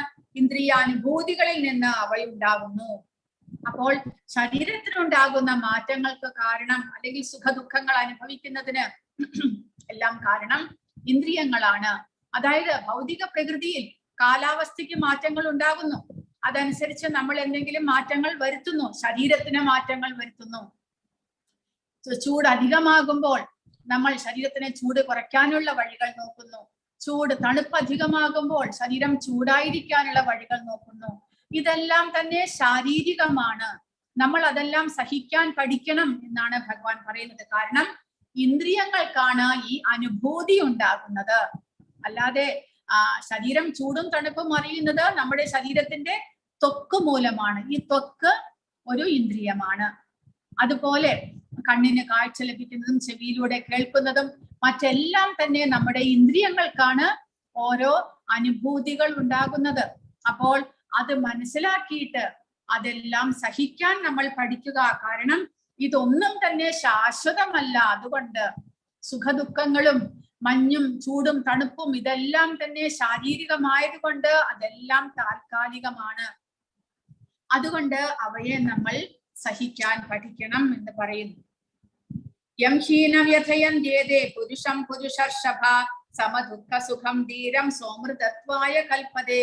സുഖദുഃഖങ്ങളാൽ അസ്വസ്ഥനാകാതെ രണ്ടിലും സമനില കൈവിടാത്ത വ്യക്തി നിശ്ചയമായും മോക്ഷപ്രാപ്തിക്ക് അർഹനാണ്. നാസദോ വിദ്യതേ ഭാവോ നാഭാവോ വിദ്യതേ സതഃ ഉഭയോരപി ദൃഷ്ടോന്തസ്ത്വനയോസ്തത്വദർശിഭിഃ. ഇല്ലാത്തതായ ഒന്നിന്, അതായത് ഭൗതിക ശരീരത്തിന് നിലനിൽപ്പില്ല. ശരീരം ഒരിക്കലും ശാശ്വതമല്ല. ശരീരം മരണപ്പെടുന്നു, നമുക്കതറിയാം. സനാതനമായതിന്, അതായത് ജീവാത്മാവിന് നാശവുമില്ല. ജീവാത്മാവ് സനാതനനാണ്. അതിനൊരിക്കലും ജനനവും മരണവും ഉണ്ടാകുന്നില്ല. തത്വദർശികൾ ഇത് കണ്ടറിഞ്ഞവരാണ് എന്ന് പറയുന്നു. അവിനാശീതു തദ്വിദ്ധി യേന സർവമിദം തതം വിനാശമവ്യയസ്യാസ്യ ന കശ്ചിത് കർത്തുമർഹതി. ശരീരത്തിൽ എങ്ങും വ്യാപിച്ചിരിക്കുന്ന ആ സത്തയ്ക്ക് നാശമില്ല എന്ന് നീ അറിയുക. ആ അനശ്വരനായ ആത്മാവിനെ നശിപ്പിക്കാൻ ആർക്കും സാധിക്കുകയില്ല. അപ്പോൾ ജീവാത്മാവ് ശരീരത്തിൽ എങ്ങും വ്യാപിച്ചിരിക്കുന്നു എന്ന് പറഞ്ഞാൽ ആ ജീവാത്മാവിന്റെ അവബോധം, ജീവാത്മാവ് ശരീരത്തിനുള്ളിൽ പ്രവേശിക്കുന്നതോടുകൂടി ശരീരം മുഴുവനും ബോധത്തോടു കൂടി, അതായത് നമുക്ക് എല്ലാം അറിയാനുള്ള പ്രജ്ഞ ഉണ്ടാകുന്നു. അപ്പോൾ ആ പ്രജ്ഞ എന്നുള്ളത്, പ്രജ്ഞ അല്ലെങ്കിൽ അവബോധം ജീവാത്മാവിന്റെ ഘടകമാണ്, ശരീരത്തിന്റെ ഘടകമല്ല. കാരണം ജീവാത്മാവ് വിട്ടുപോകുന്നതോടുകൂടി നമ്മുടെ പ്രജ്ഞയും പോകുന്നു. അപ്പോൾ അതിന്റെ അർത്ഥം പ്രജ്ഞ അല്ലെങ്കിൽ അവബോധം എന്നുള്ളത് ജീവാത്മാവിനോട് ബന്ധപ്പെട്ടിരിക്കുന്നതാണ്, ശരീരത്തിന്റെ അല്ല. ശരീരം വെറും ഭൗതിക മൂലകങ്ങളെ കൊണ്ട് ഉണ്ടാക്കിയിട്ടുള്ളതാണ്. അത് വരുന്ന അധ്യായങ്ങളിൽ ഭഗവാൻ പറയുന്നു. അപ്പോൾ ശരീരം വെറും ഭൗതിക മൂലകങ്ങളെ കൊണ്ട് ഉണ്ടാക്കിയിട്ടുള്ളതാണ്. ആ ശരീരത്തിനുള്ളിലേക്ക് ആ ജീവാത്മാവ് പ്രവേശിക്കുന്നതോടുകൂടി ശരീരത്തിന് ബോധമുണ്ടാകുന്നു. ആ അവബോധം എന്നുള്ളത് ജീവാത്മാവിന്റെ ഘടകമാണ്. അങ്ങനെയുള്ള ആ അനശ്വരനായിട്ടുള്ള ആത്മാവിനെ നശിപ്പിക്കാൻ ആർക്കും സാധിക്കുകയില്ല എന്നാണ് ഭഗവാൻ പറയുന്നത്. അപ്പോൾ ആത്മാവിന്റെ സാന്നിധ്യത്തിന് തെളിവാണ് ദേഹത്തിൽ കുടികൊള്ളുന്ന വ്യക്തിപരമായിട്ടുള്ള അവബോധം. ഞാൻ എന്നുള്ള ആ അവബോധം ഉണ്ടല്ലോ, ബോധം, ഞാൻ എന്നുള്ള വ്യക്തിയെ കുറിച്ച് ഞാൻ ചിന്തിക്കുന്നത്, അതാണ് അവബോധം. അതാണ് ഭഗവാൻ പറയുന്നത്, അല്ലെങ്കിൽ പ്രഭുപാദ പറയുന്നത്, നമ്മൾ ഇപ്പോൾ ശരീരബോധത്തിലാണ്. ഈ ശരീരത്തെ കുറിച്ചുള്ള അവബോധം, നമുക്ക് ആ ഒരു കോൺഷ്യസ്നെസ് ആണുള്ളത്. ഞാൻ എങ്ങനെ ഇരിക്കണം, എന്തൊക്കെ പഠിക്കണം, മറ്റുള്ളവർ എന്നെ കണ്ടാൽ എന്ത് വിചാരിക്കും, അങ്ങനെയെല്ലാമാണ് ഞാൻ ചിന്തിക്കുന്നത്. വാസ്തവത്തിൽ ആ അവബോധത്തെ കൃഷ്ണാവബോധമാക്കുക, ഭഗവാന്റെ സേവനത്തിന് വേണ്ടിയിട്ട് പ്രവർത്തിച്ച് ഭഗവാന്റെ സന്തോഷത്തിനായി കൊണ്ടുള്ള ഒരു ജീവിതം നമ്മൾ നയിക്കുമ്പോൾ ആ അവബോധം മാറ്റപ്പെടുന്നു. അതുവഴി ആ ജീവാത്മാവിനെ ശരീരബോധത്തിൽ നിന്ന് ഉയർത്താനായിട്ട് സാധിക്കുന്നു. അപ്പോൾ അങ്ങനെയുള്ള അവബോധം മൂലമാണ് നമ്മൾ ചിന്തിക്കുന്നത്. എന്ത്? ശരീരത്തിന് പ്രജ്ഞയുണ്ടാകുന്നതും ബോധമുണ്ടാകുന്നതും എല്ലാം എന്നാണ് ഭഗവാൻ പറയുന്നത്. അപ്പോൾ അങ്ങനെയാണെങ്കിൽ ജീവാത്മാവ് ശരീരത്തിനുള്ളിൽ പ്രവേശിക്കുന്നു എന്ന് പറയുന്നു. അപ്പോൾ ആ ജീവാത്മാവിന്റെ വലിപ്പം എത്രയാണ് എന്ന് പ്രഭുപാദ ഇവിടെ കൊടുത്തിരിക്കുന്നു. അത് ഉപനിഷത്തിന്റെ ഒരു ഭാഗമാണ്. ശ്വേതാശതര ഉപനിഷത്തിൽ കൊടുത്തിരിക്കുന്നത് ബാലാഗ്രശതഭാഗസ്യ ശതദാ കൽപ്പിതസ്യ ച ഭാഗോ ജീവഃ സവിജ്ഞേയഃ സച്ചാനന്ദായ കൽപ്പതേ. തലനാരിന്റെ ബാലാഗ്ര ശതഭാഗസ്യ, ഇല്ലെങ്കിൽ കേശാഗ്ര ശതഭാഗസ്യ എന്നും പറയുന്നുണ്ട്. അതായത് ഒരു തലമുടി നാരിന്റെ ഒരറ്റം 10,000 വിഭജിച്ചാൽ ശതദാ കൽപ്പിതസ്യ ച, 10,000 വിഭജിച്ചു കഴിഞ്ഞാൽ ഒരെണ്ണത്തിന് എത്ര വലിപ്പം വരും? അതായത് ഒരു മുടിയുടെ തുമ്പ് 10,000 കണ്ടിക്കാൻ സാധിക്കുമോ? സാധിക്കുമെങ്കിൽ ആ ഒരു തുമ്പിന്, ഒരു കഷ്ണത്തിന് എത്രമാത്രം വലിപ്പമുണ്ടോ അത്രമാത്രമാണ് ജീവാത്മാവിന്റെ വലിപ്പം. പക്ഷേ അത് ഒരു ശരീരത്തിനുള്ളിൽ പ്രവേശിക്കുന്നതോടുകൂടി ആ ശരീരം മുഴുവനും ഊർജസ്വലമാകുന്നു. അത്രമാത്രം ചൈതന്യമാണ്, ശക്തിയാണ് ആ ജീവാത്മാവിനുള്ളത്. കാരണം സ്വയം ആത്മീയമായതുകൊണ്ട്, ആ ജീവാത്മാവ് ആത്മീയനായതുകൊണ്ട് ആ ജീവാത്മാവിന് ഒരു ശരീരത്തെ മുഴുവനും പ്രവർത്തിപ്പിക്കാനുള്ള ഊർജം നൽകാൻ കഴിയുന്നു, പ്രകാശമാനമാക്കാൻ കഴിയുന്നു, ആ പ്രജ്ഞയോടുകൂടി ജീവിക്കാൻ കഴിയുന്നു എന്ന് മനസ്സിലാക്കണം.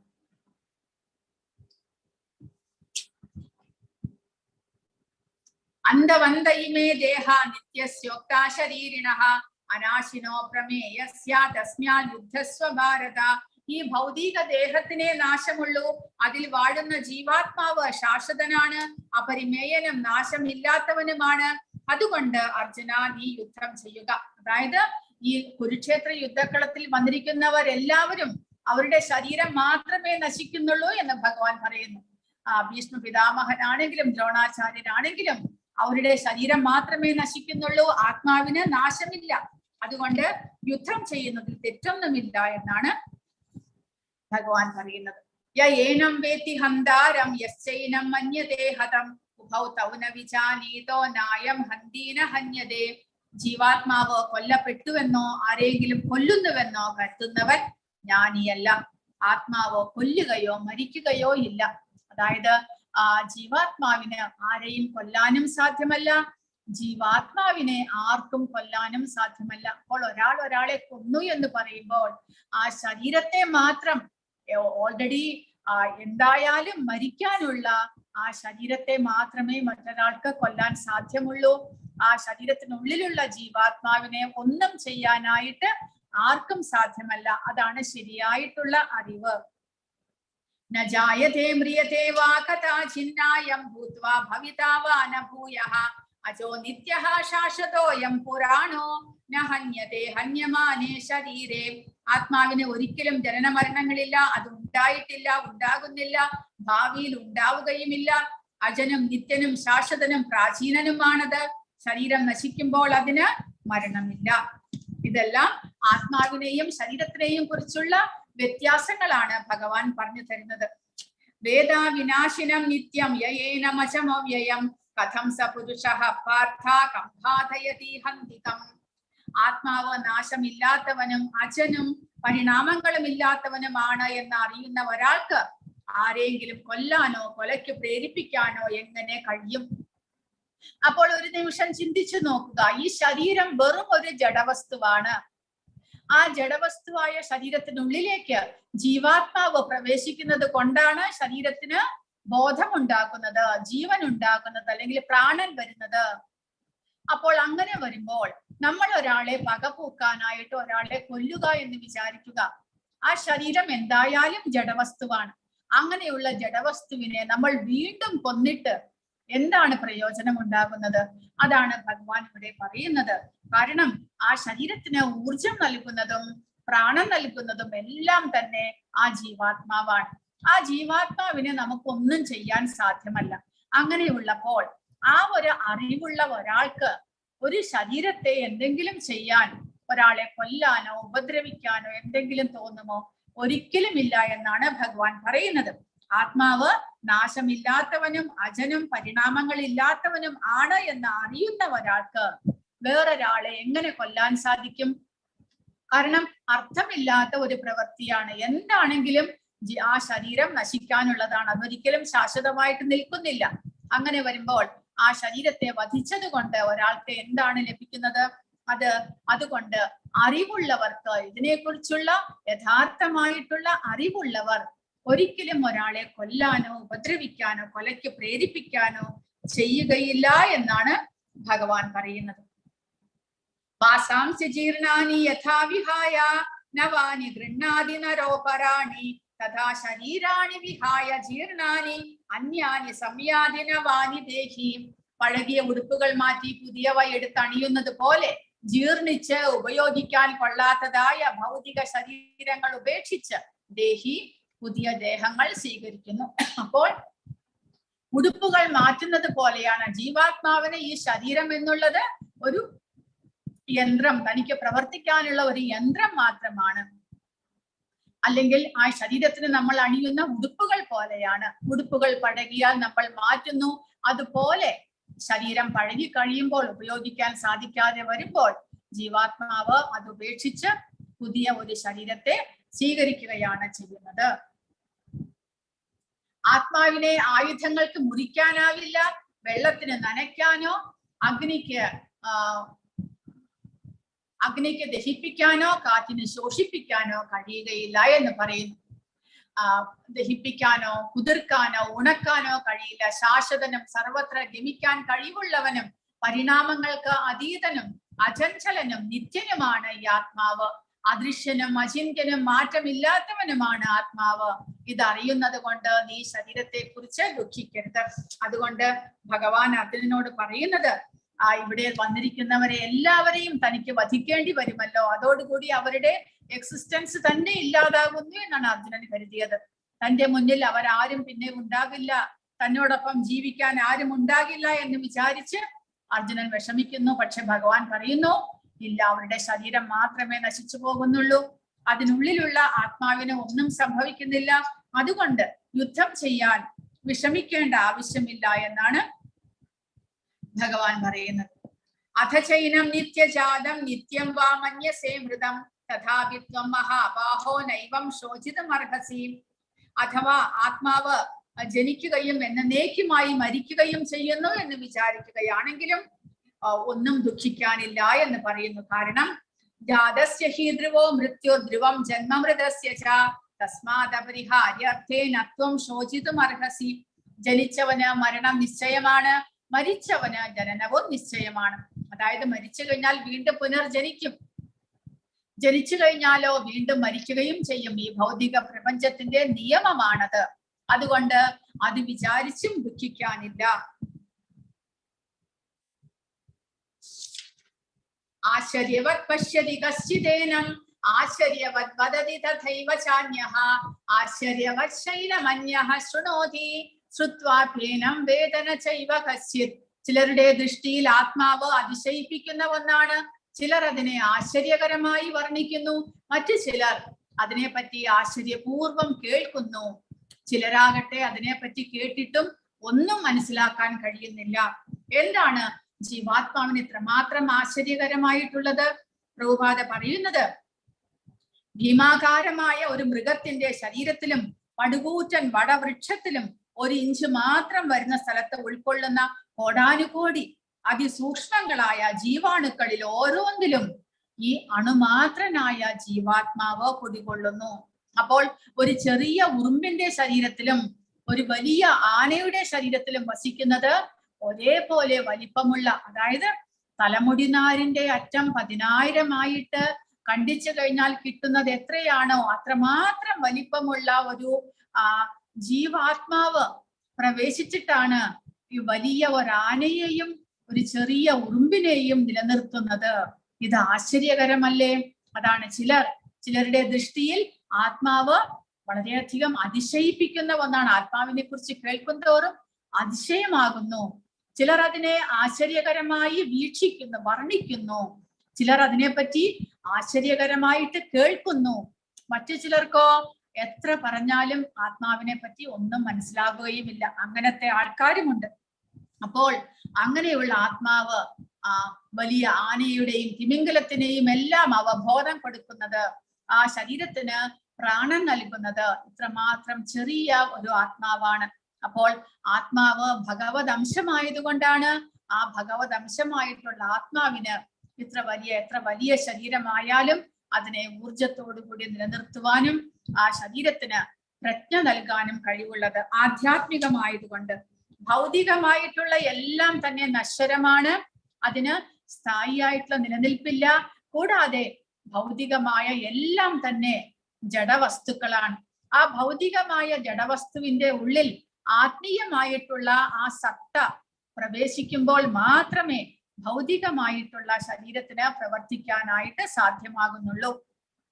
അങ്ങനെയുള്ള അറിവാണ് നമ്മൾ മനസ്സിലാക്കേണ്ടത്. ദേഹി നിത്യം അവധ്യോയം ദേഹേ സർവസ്യ ഭാരത തസ്മാ സർവാണി ഭൂതാനി നത്വം ശോചിതും അർഹസി. ദേഹി എന്ന് പറഞ്ഞാൽ ദേഹത്തിൽ വസിക്കുന്ന ആ ജീവസത്തയ്ക്ക് അനശ്വരനാണ്, അതിനെ കൊല്ലുവാൻ ആർക്കും സാധ്യമല്ല. അതുകൊണ്ട് ഏതൊരു ജീവനെ കുറിച്ചും നീ വ്യസനിക്കേണ്ടതില്ല. അപ്പോൾ ഈ ശ്ലോകങ്ങളെല്ലാം ഭഗവാൻ പറയുന്നത് കേട്ടിട്ടാണ് എല്ലാവരും പറയുന്നത് ഭഗവാൻ യുദ്ധം ചെയ്യാൻ പ്രേരിപ്പിച്ചു അർജുനനെ, ഭഗവാൻ യുദ്ധത്തെ പ്രോത്സാഹിപ്പിച്ചു. വാസ്തവത്തിൽ അങ്ങനെയാണോ? പ്രഭുപാദ പറയുന്നത് ഒരു യുദ്ധത്തെ ആരും തന്നെ പ്രോത്സാഹിപ്പിക്കുന്നില്ല. പക്ഷെ എന്നാലും ഇവിടെ അർജുനന് യുദ്ധം അനിവാര്യമായിട്ട് വരുന്നു. കാരണം തങ്ങൾക്ക് അവകാശപ്പെട്ട രാജ്യത്തെ ദുര്യോധനൻ തിരിച്ചു തരാത്തത് കൊണ്ട് ഇവിടെ യുദ്ധം ആവശ്യമായി വരികയാണ്. പക്ഷെ ഒരിക്കലും ആത്മാവിന് നാശമില്ല, ശരീരം എന്തായാലും നശിക്കുമെന്ന് പറഞ്ഞിട്ട് ആ വാക്കുകൾ ഒരു ഹിംസയെ പ്രോത്സാഹിപ്പിക്കുന്നില്ല എന്ന് ഇവിടെ പ്രഭുപാദ എഴുതിയിരിക്കുന്നു. ആത്മാവിന് ശാശ്വതത്വമുണ്ടെന്നിരിക്കലും ഹിംസ ആശ്വാസ്യമല്ല. എങ്കിലും ഒരു യുദ്ധം അനിവാര്യമായിട്ട് വരുമ്പോൾ യുദ്ധം ചെയ്യാതെ നിവൃത്തിയില്ല. മറ്റുള്ളവർ തങ്ങളെ ഇങ്ങോട്ട് ആക്രമിക്കുന്നു, അതുകൊണ്ട് തിരിച്ചാക്രമിക്കാതെ നിവൃത്തിയില്ല എന്ന് വരുമ്പോൾ നമ്മൾ യുദ്ധം ചെയ്യണം. കയ്യും കെട്ടിക്കൊണ്ടിരിക്കരുത്, അത് ഭഗവാൻ ഒരിക്കലും പറഞ്ഞിട്ടില്ല. പക്ഷെ എങ്കിലും അനാവശ്യമായ ഹിംസ, കാരണം ശരീരത്തെ വധിച്ചാലും ആത്മാവിന് ഒന്നും സംഭവിക്കില്ല എന്ന് അറിഞ്ഞുകൊണ്ട് വെറുതെ ശരീരത്തെ ഉപദ്രവിക്കുക, ശരീരത്തെ വധിക്കുക, മറ്റുള്ളവരെ കൊല്ലുക, അതൊന്നും തന്നെ ആരും പ്രോത്സാഹിപ്പിക്കുന്നില്ല. കാരണം അതെല്ലാം തന്നെ കർമ്മഫലത്തെ ഉണ്ടാക്കുന്നു. എന്നാൽ ദൈവഹിതം അനുസരിച്ച് എവിടെയെങ്കിലും അത്യാവശ്യമായിട്ട് വന്നു, യുദ്ധം ചെയ്യേണ്ടതായിട്ട് വന്നു, അല്ലാതെ നിവൃത്തിയില്ല എന്ന് വരുമ്പോൾ നമ്മൾ അതിൽ നിന്ന് പിന്മാറരുത്. കാരണം അവരവരുടെ കർത്തവ്യം അവരവർ നിർവഹിക്കണം എന്ന് ഭഗവാൻ പറയുന്നുണ്ട്. ഹരേ കൃഷ്ണ. അപ്പോൾ 30 വരെയുള്ള ശ്ലോകങ്ങളിൽ ഭഗവാൻ സാഖ്യയോഗം അല്ലെങ്കിൽ ജ്ഞാനയോഗം, ശരീരത്തെയും ആത്മാവിനെയും കുറിച്ചുള്ള വിശദീകരിച്ചുള്ള പഠനമാണ് ഇത്രയും നേരം ഭഗവാൻ പറഞ്ഞു തന്നത്. ഇനി 31 മുതൽ ഭഗവാൻ കർമ്മയോഗത്തെ കുറിച്ച്, കർമ്മത്തിന്റെ പല വശങ്ങളെ കുറിച്ച്, സകാമകർമ്മം, നിഷ്കാമകർമ്മം, പിന്നെ ഭക്തിയുത സേവനം, ഇതെല്ലാം എങ്ങനെ ചെയ്യണമെന്ന് 31 മുതലുള്ള ശ്ലോകങ്ങളിലൂടെ ഭഗവാൻ പറഞ്ഞു തരികയാണ്. അത് നമുക്ക് നാളത്തെ ക്ലാസ്സിൽ പഠിക്കാം. ഹരേ കൃഷ്ണ. ഇനി 1-2 കാര്യങ്ങൾ